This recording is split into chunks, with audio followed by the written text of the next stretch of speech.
What's up YouTube? For tonight I have a full status team. This one was pretty interesting and I got a couple of battles with this one and I think this one was the best and it was quite funny as well. Quickly, just before I start this one, so live stream is tomorrow as usual. I'm being really good with this. This is like the 4th or 5th week in a row. So rock up for that one if you can. I'll upload the video like later on from this one, and there'll be the live chat and such up there if you want to come beforehand. I normally hang out there and everything too, but I will put a reminder up anyway if you do forget about it. Quickly, the Gym Leader series is coming as well. That will be after the live stream, that like the day after that I'll start that. So look out for that one. That I'll be doing Gen 2 there. Let's get to this battle. Okay, so leading with my choice spec Snorlax, which is really strong capper. So I went for a Fire Blast here. Bad luck, I didn't even get a hit on the Blaziken at all. Now this was interesting, they had so many mega options on their team, so I was expecting what was it going to be. Okay, so into market expecting some sort of fighting move. Blaziken is going to bulk up on my switch there. Okay, so I was thinking, should I go for Gunk Shot just to get, poison? I can see it's actually not a Speed Boost Blaziken, it's a Blaze Blaziken, so that's cool. I'm fine with that. In comes Metagross expecting some sort of like poison type move, and they guessed right because I went for Gunk Shot just to try and get like a poison. This is bad because I'm expecting like a Earthquake or something along those lines. So I thought, let's go into Avalok. I had nothing to, literally had nothing to swap into there at all. He's a Psyshock. I'm like, wow, I wasn't expecting a special Metagross. This is crazy. Really crazy. Right, they're going to swap out, which I found really interesting there. I was expecting like a Meteor Mash or something there, but maybe it's like a special Metagross. I swapped there, obviously thinking, what it's going to use like a Steel type move or anything like that. So I just went back into Snorlax there. I was thinking, what should I do here? It's probably going to go for a bulk up again, so it did go for the bulk up there. It's going to boost its attack and defense. I went for the Choice Specs Hyper Beam. I was like, yeah! And this hits like a truck, and it's got stab, and it's Choice Specs, and it one-shots it. I'm like, yes! Okay, that's awesome. I got rid of that. Okay, so I had a brief reprieve there of taking that out, and then in comes a Dragonite, and it's going to get a free Dragon Dance off on me. So that's why you never use Hyper Beam really in a competitive battle, because you can get set up on so easily. Okay, D-Knight is going to go for that Outrage, and that does lots of damage, but since I've got such amazing health I live, but Hyper Beam misses. That would have been really good. It would have got probably half damage at least on Dragon, or broken the multi-scale at least. Okay, Snorlax is down there, so bye-bye Snorlax, but you were really cool. Just wish that Hyper Beam hit for the second time. Okay, so I'm going to send in my Spinder for Confused. Now, Spinder was the star of this battle. He was the best. Okay, here I decided to go for the Ice Punch Choice Bandit, and oh my god, Altaria swaps in, and you are not going to live that one, Sunshine. You are down. Okay, that was great. This is just a pure Choice Band Spinder with, I go with Ice Punch Thrash, and that works with the Tangled Feed ability. Yeah, it's great. I don't want to lose Spinder here because I don't want to lose him as fodder, because he was really quite good against this team. I know that sounds funny, but he was. Metagross uses Explosion, maybe expecting me to swap in with Avalok, so I thought it was like a special, maybe like a crazy Choice Specs Metagross, but it wasn't. It had Explosion on there, so it pretty much KOs itself and does a small dent in Avalok. Avalok is so bulky in defense. Well, I made this one so bulky in defense, max defense, max health. So there was, that just left a little scratch on it really after left is.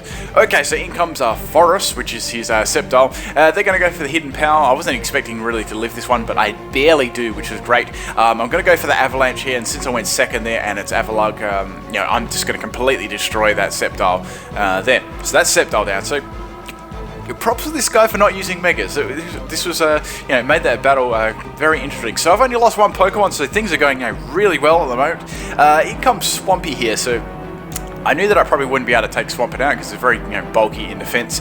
I'm just going to go for the Avalanche here again. Earthquake doesn't even take me out, which is it's just amazing defense. It does fair damage there with Earthquake. Sorry, not Earthquake. Avalanche again. It's really powerful. I run just a curse set on this. I'll go into all the sets that I was running after this video, so you know what I used. Okay, so finally Avalok goes down there. I just left him faint there because he pretty much did his job. Right, into my cargo here. I actually had a focus sash on this set, so I was like, oh, let's go for the shell smash. I can try and take that D9 out. And I was like, oh wow, I must have not had focus sash. I looked after and I had potato berry instead, so oh man, that was really crap. Okay, into Spinder again. Shit's gonna get real. Swampert is obviously going to outspeed me there. Earthquakes me and does a fair whack of damage to me. I go for the Choice Banded Thrash here, hoping I can get the kill, and I get the kill. It's like, yeah! And that's Spinder taking another victim there, so that was really good. Okay, since I'm locked into Thrash, Dragon actually just goes for Outrage. Doesn't want to take any chances with Spinder because it's such a powerful Pokemon and all, Kappa. And Spinder is down there, so I'm down to my last 2 Pokemon. So I've got my Muck and my Jolteon left. This is a physical Jolteon, so I wasn't expecting too much. It's going to go for Outrage again because it's locked into that. It does lots of damage to Muck. I was hoping I could get a Poison Touch because that'd be really handy. Dragonite gets confused there after the second Outrage, so that was pretty good. I Pain Split there just in case it did a little bit more damage or like a critical hit, because that would be really bad. So I guess I broke its multi-scale, but didn't really matter any much because I've got no super effective moves against it. At extreme speeds, I mean, it obviously doesn't want to get locked into Outrage again. I power up Punch here just to get a boost in my attack, maybe a Poison Touch to no avail, unfortunately. Oh, sorry, I do get it this time. That was the next turn I was gonna. Okay, I thought it was the next turn. So I do get that, which is great. I was thinking, well, it's either going to go for Outrage again to get rid of this Muck because it needs to get rid of this Muck. Or, yeah, it has to go for that. It snaps out of confusion and uses Hurricane, so it's a mixed Dragonite, which is pretty cool. Hurricane's be there, and I live with 44 health, and I'm able to get the Gunk Shot here, and does like loads of damage to Dragonite with that +1. Yeah, and that's Dragonite down, and that was pretty much the game. So it was quite a quick game, but there was some very interesting sets used on that. I respect that it had some different sets. It was nice to battle that than just the the standard sets all the time. I just had a lot of OU battles of this, and I know you guys don't want to watch that because it's not that interesting.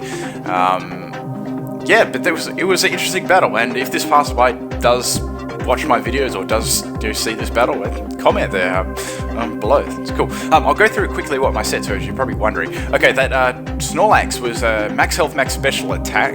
I gave it Hyper Beam, just for the lols, Surf, Fire Blast, and Psychic for fighting type Pokemon. So, it's not that strong, but Hyper Beam is, but it leaves you in a very vulnerable place. As you saw there, I got set up on by that Dragonite, nearly pretty much took most of my team out. Spinder was Choice Banded, Ice Punch, Psycho Cut, it gets Thrash, and I think that the other, I can't actually remember what the other one was. I don't think it was very important. You couldn't get Superpower either. I know you can. Yeah, that's like a Dreamwell one with a Contrary, so I couldn't use that.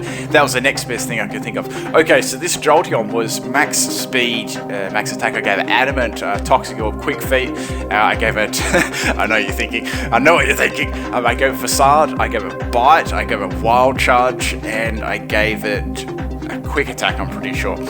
Next up was Muck, was a fully special defensive wall. I gave it, I had Pain Split, Power Up Punch, Gunk Shot, and Shadow Sneak. Avalugg was a full defensive wall. I gave it max health and max defense, Impish, Avalanche, obviously, Recover, Curse, and I gave it Gyro Ball for opposing ice types. And that Curse powers it up also. Last one, Macargo, who's a little Shell Smash sweeper. He was meant to have Focus Sash. I gave it Focus Sash, Shell Smash, Ancient Power, Flamethrower, and Hidden Power Grass. That's why I swapped it into that Swampert before, because I was going to go for the kill on that. I just messed up the item there. That's okay though. Yeah, that's about it for this team. I got all of them and stuff. If you want to check out my other team battles that I've already done, make sure you check out the playlist after this. You can just click on it and go through them. That's about it, guys. Peace out.